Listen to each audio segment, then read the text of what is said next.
آسمان کے فرشتے روئے ہیں ایک 4000 سال پہلے جب ابراہیم آپ 96 سال کی عمر اور 6 سال کا بچہ، اور حکم دیا جا رہا ہے دشمن کے گلے پہ چھری چلانا تو بڑا آسان ہے کہ انسان جب وحشی بن جاتا ہے، جانور بن جاتا ہے، سانپ بن جاتا ہے تو اسے ڈسنے میں کوئی آر نہیں ہوتا، اسے کاٹنے میں کوئی آر نہیں ہوتا، لیکن سامنے تو اسماعیل کھڑا ہے، 86 سال کی عمر میں بیٹا ملا اور باپ 92-94 سال کا گیا، اور میرا رب کہتا ہے ابراہیم اسماعیل کی گردن پہ چھری چلا دے، میں دیکھنا چاہتا ہوں تو میرا ہے یا اسماعیل کا ہے، تیرے دل میں میں ہوں یا اسماعیل ہے؟ کہ میرے رب ہزاروں اسماعیل تجھ پہ قربان کر دوں۔ چھری اٹھائی، فلسطین سے چلے اور پہنچے مکہ مکرمہ، بیوی سے کہا بچے کو تیار کرا دو، سیر کرانے لے جا رہا ہوں، بچے کو تیار کرایا۔ آج پہلی دفعہ بچہ باپ کو دیکھ رہا ہے، انگلی پکڑ کے اچھلتا ہوا جا رہا ہے، میرا ابا مجھے سیر کرانے لے جا رہا ہے، یعنی خبر کے چھری کے نیچے سے گزارنے لے جا رہا ہے، اور لیاری والوں کو پیغام دینے جا رہا ہے کہ اللہ پر ہر شے قربان کرنا سیکھو، اللہ کے لیے ہر جذبہ چھوڑنا سیکھو، ہر شے سے ہٹنا سیکھو، جہاں اللہ ناراض ہے ہٹ جاؤ، ہٹ جاؤ، ہٹ جاؤ، ہار نہ پڑے ہار جاؤ، مٹنا پڑے مٹ جاؤ، لٹنا پڑے لٹ جاؤ، دھکے کھانے پڑے کھا لو کھا لو کھا لو، کہ دنیا میں سب سے زیادہ دھکے کھانے والا میرا حبیب محمد مصطفیٰ، مجھے لیاری کا کوئی گھر دکھاؤ جہاں غریب نے پیٹ پہ پتھر باندھا ہو۔ ابراہیم نے چھری نکالی، بیٹا تیرے ذبح کرنے کا حکم ہو چکا ہے۔ بیٹا کہتا ابا جلدی کر، دیر کیوں کرتا ہے؟ ہاں کہانی سنانی ہے لیاری والوں کو، ایسی اولاد بناؤ، ایسے باپ بنو، اللہ کے امر پر یوں قربان ہونا سیکھو۔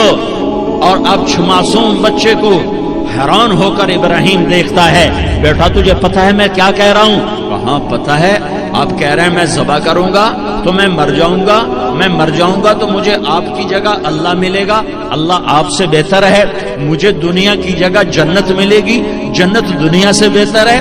پھر معصوم بچے کو ماں یاد آ جاتی ہے، پھر کہتا ہاں مجھے اپنی ماں کا غم ضرور ہے، اسے بڑا صدمہ ہوگا میرے مرنے کا۔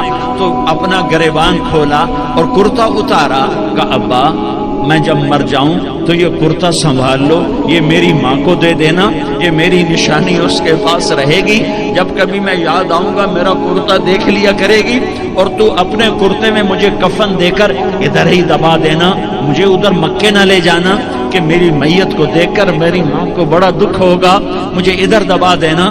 ابا میرے ہاتھ باندھ دے، میرے پاؤں باندھ دے، اور لیاری والوں کو پیغام دے دو کہ اللہ پہ یوں قربان ہوا جاتا ہے۔ 96 سال کا بوڑھا باپ بیٹے کے ہاتھ باندھ رہا ہے کسائی کی طرح، جیسے بکرے کے ہاتھ پاؤں باندھتا ہے، پاؤں باندھ رہا ہے۔ پھر بیٹے نے کہا ابا مجھے الٹا لٹانا، سیدھا نہ لٹانا، کہیں تیری نظر پڑے اور تیرا ہاتھ کانپ جائے اور حکم ٹوٹ جائے، مجھے الٹا لٹا دے۔ وَتَلَّهُ لِلْجَبِينِ، الٹا لٹایا اور اپنا گوڈا ان کی کمر پہ رکھا، اور ایسے ان کے سر کے بال پکڑ کر یوں سر اٹھایا، چھری کو نیچے سے گزارنے کے لیے، ایک ہاتھ میں سر کے بال، ایک ہاتھ میں چھری، گوڈا اس کی کمر پر، اور یوں آسمان کو دیکھا۔ ہائے ہائے، کائنات ہل گئی، ابراہیم کی نظر آسمانوں پر گئی، کیا فرشتوں میں ہلچل مچ گئی، فرشتوں کو کیا خبر کہ آگے کیا ہونے والا ہے؟ کہنے لگے یا اللہ کیا تو مجھ سے ناراض ہو گیا ہے کہ اسماعیل کی محبت نے میرے دل میں جگہ پکڑ لی ہے، یہ لے تیرے نام پہ قربان کرتا ہوں۔ ناراض نہ ہونا، تجھ پر ہر شے فدا ہے، ہر شے قربان ہے، یہی لا الہ الا اللہ کا مطلب ہے۔ چھری چلائی، جب یہ کہا یا اللہ میں تیرے نام پہ اسماعیل کو قربان کرتا ہوں، 7 آسمان کے فرشتے زارو زار روئے کہ فرشتوں کو نہیں پتا آگے کیا ہونے والا ہے۔ دوسری دفعہ 4000 سال بعد کی جو صبح ہے اللہ نے والفجر اس کی قسم اٹھائی، پھر ولیال عشر، یکم سے 10 ذوالحج کی جو راتیں ہیں ان کی قسم اٹھائی، وہ شفع یہ 10 کے دن کی قسم اٹھائی، والوتر، اور یہ اللہ تعالیٰ نے 9 تاریخ کی قسم اٹھائی، واللیل اذا یسر، اور یہ 9 اور 10 کی درمیانی رات کی اللہ تعالیٰ نے قسم اٹھائی، یہ کسی بھی ٹائم کی، دن کی، مہینے کی، سال کی اس طرح اللہ تعالیٰ نے خوبصورت انداز میں قسم نہیں اٹھائی جیسی اللہ تبارک و تعالیٰ نے یہ ان 10 دن راتیں، 9 کا دن، 10 کا دن، 10 کی رات، 10 کی صبح ہو. اور اللہ کے نبی کا فرمان ہے کہ ان 10 دنوں میں اللہ تعالیٰ کو جتنی عبادت پسند ہے وہ اور کسی دن میں بھی پسند نہیں. اور اس میں کوئی شک نہیں، ان 10 دنوں میں سب سے بڑی عبادت وہ حج ہے، جس کو اللہ تعالیٰ نصیب فرمائے اور جس کے مقدر میں فرمائے. حج ان 10 دنوں کی سب سے بڑی عبادت ہے. عرفات کی ایک دن کی حاضری وہ 10 لاکھ دن کی حاضری یا 1 لاکھ دن کی عبادت کے برابر ہوتی ہے. اور عرفات کے دن کی حاضری میں اللہ تعالیٰ کا ارشاد ہوتا ہے، میرے بندو آج اتنے گناہ لے کر آؤ، جتنے بارش کے قطرے، جتنے درختوں کے پتے، جتنے ریت کے ذرے، جتنے گردش ایام میں جب سے ٹائم شروع ہوا ہے اس میں بننے والے دن اور رات، اور یہاں کے توبہ کرو میں سب معاف کروں گا. اور عرفات کے دن جتنا شیطان ذلیل ہوتا ہے اتنا کسی دن بھی ذلیل نہیں ہوتا. اور میرے محبوب صلی اللہ علیہ وسلم نے یہ دن حج کا، عرفہ کا زور اثر کٹھی پڑھ کے پھر سارا دن شام تک کوئی 5-6 گھنٹے مسلسل دعا مانگی. اور آپ نے فرمایا کہ اس وقت میرا اللہ میرے صحابہ پہ فخر فرما رہا ہے، اور قربان جاؤں خطاب کے بیٹے پر فرمایا، اور عمر بن خطاب پہ اس وقت میرا اللہ خاص طور پہ خوش ہو رہا ہے، اور خاص طور پہ عمر بن خطاب پہ اللہ تعالیٰ فخر فرما رہا ہے. تو ان 10 دنوں میں جسے اللہ حج میسر فرما دے تو اس سے بڑی عبادت کوئی نہیں.